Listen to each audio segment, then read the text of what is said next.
শরতের জবা 2 কবে আসবে এবং কবে দেখবে দর্শক? হ্যাঁ, এটা তো আমি আসলে একদম প্রথম থেকেই শুনছি। প্রথম শোতেই আমি যখন বের হয়েছিলাম শো দেখে আসলে তখনই আমাকে অডিয়েন্স যারা আমার সঙ্গে সরস্বতী জবা দেখেছিলেন প্রথম শোতে তখন তারা আমাকে ঘোষণা করেছিলেন যে সরস্বতী জবা 2 আমরা এটার আসলে একটা কারণ আছে। সরস্বতী জবার শেষে আসলে আমি 3টা অপশন রেখেছি। একটা হচ্ছে জবা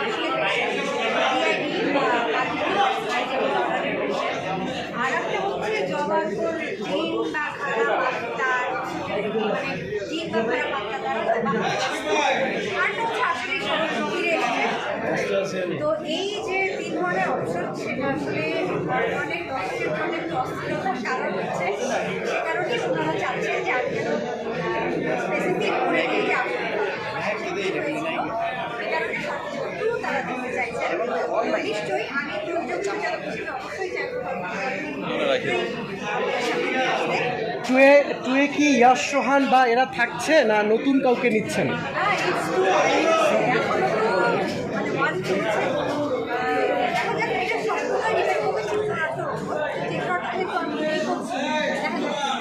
ওকে,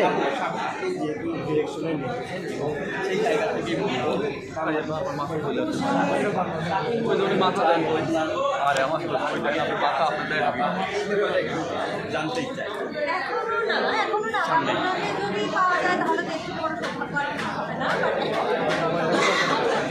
আপনার একটা ডায়লগ খুব ভাইরাল হয়েছে সিনেমার, ওই যে এই শরতের জবার সিনেমা, হ্যাঁ হ্যাঁ, ওই যে ডায়লগটা যেটা হচ্ছে ও তোর জামাই ভালো না, ঠিক আছে, ও তোর জামাইটা আমি মারছি, এই যে ডায়লগটা এটা অনেক ভাইরাল হয়েছে। আমরা এটা কি শুনতে চাই, এটা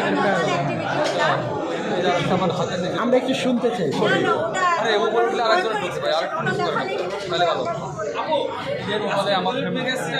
শাহরুখ খানের জন্মদিন যদি সুযোগ থাকে, যদি সুযোগ হতো, আপনি কিভাবে উইশ করতেন?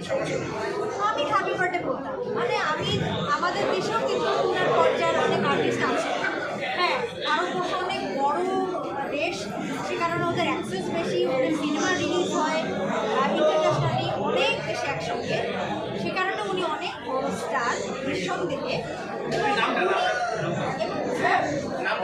এবং শাহরুখ খান এবং অনেক ধনী ব্যক্তিত্ব নিশ্চয়ই, এটা না থাকলে তো আসলে এতদিন কাজ করা সম্ভব হয় না, এত ভালোবাসা পাওয়া যায় না, এতদিন সেটা দীর্ঘস্থায়ী হয় না। কিন্তু আমি বলবো যে আমাদের দেশেও ভালো মেধাবী আর্টিস্ট আছে, গুণী শিল্পী আছেন, সেটাই আমাদের যে কোনো গুণী শিল্পীকে আমি যেভাবে বার্থডে উইশ করতাম সেভাবেই করতাম। কিভাবে ব্যাখ্যা করবেন? ব্যক্তি কুসুমশিকদেরকে কিভাবে ব্যাখ্যা করবেন? ফোকাসড একজন মানুষ এবং সারা জীবনে খুব লো প্রোফাইলে নিজেকে রাখা একজন মানুষ। এই তো বাস্তব লাইফে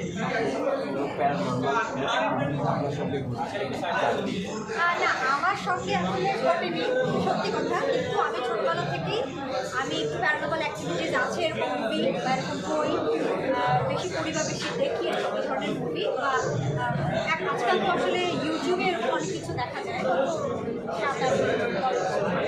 তো আমি এগুলোর চর্চার মধ্যে আছি, কারণ আমি আমার যে লেখাই আমার যে বইটা আছে অজানা ছাড়া, সেখানে আরও একটা গল্প কিন্তু আছে সত্যি ছাড়াও। তার মধ্যেও এরকম সুপার ন্যাচারাল ব্যাপার আছে, প্যারানর্মাল অ্যাক্টিভিটি আছে বা প্যারালাল ইউনিভার্সের ব্যাপার আছে, অথবা স্পিরিচুয়াল ওয়ার্ল্ড ইন্টারসেক্ট করে তখন কী হয় সেগুলো আছে, এগুলো আছে, এগুলো আমার